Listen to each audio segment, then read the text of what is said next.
Welcome everyone to another lesson by Freight University. Today we are discussing the importance of a surety bond.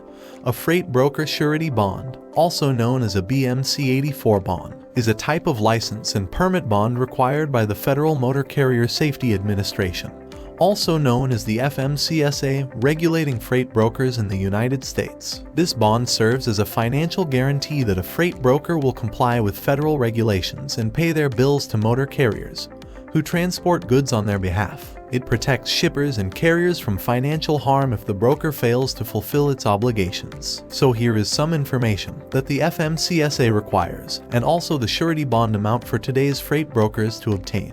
The FMCSA requires all freight brokers operating in the U.S. to obtain a $75,000 surety bond. This requirement was increased from $10,000 in 2013 under the Moving Ahead for Progress in the 21st Century Act, or also known as MAP 21.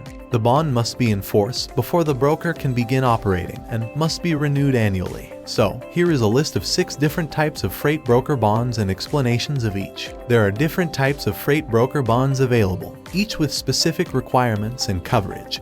Also, personal credit scores determine the cost of which bond is needed. 1. A BMC-84 bond. This is the most common type of freight broker bond and is required by the FMCSA. It covers a wide range of activities, including arranging for transportation, collecting payments from shippers, and paying motor carriers. 2. A BMC-85 bond. This bond is required for freight brokers who also transport goods themselves, also known as freight forwarders. It provides coverage for both brokerage and transportation activities. 3. A BMC-86 bond. This bond is required for freight brokers who transport hazardous materials. It provides coverage for any damages or injuries caused by the transport of hazardous materials. 4. A BMC-87 bond. This bond is required for freight brokers who transport used household goods. It provides coverage for any damages or losses incurred during the transportation of used household goods. 5. The BMC-91 bond. This bond is required for freight brokers who transport passengers in interstate commerce. It provides coverage for any injuries or damages sustained by passengers during transport. 6. A BMC-92 bond. This bond is required for freight forwarders who transport passengers in interstate commerce. It provides coverage for any injuries or damages sustained by passengers during transport. So you might be wondering, how much will a freight broker bond cost me?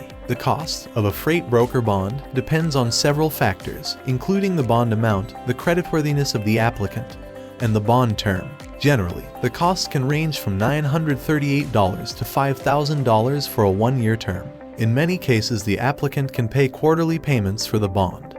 Please make sure you apply for the bond before getting your freight broker authority so that you will know exactly the budget needed. Again, remember, without a bond you will not be able to obtain a freight broker license. So lastly, in closing, freight broker surety bonds are essential for ensuring financial responsibility and protecting shippers and carriers in the freight industry. By understanding the requirements and different types of bonds available, freight brokers can obtain the necessary coverage to operate legally and ethically in the United States. So that's it everyone. And again, thank you for listening to this information on surety bonds. Continue to move forward with your research and learning in the Freight University training portal. And as always, please take your time to absorb all of the knowledge.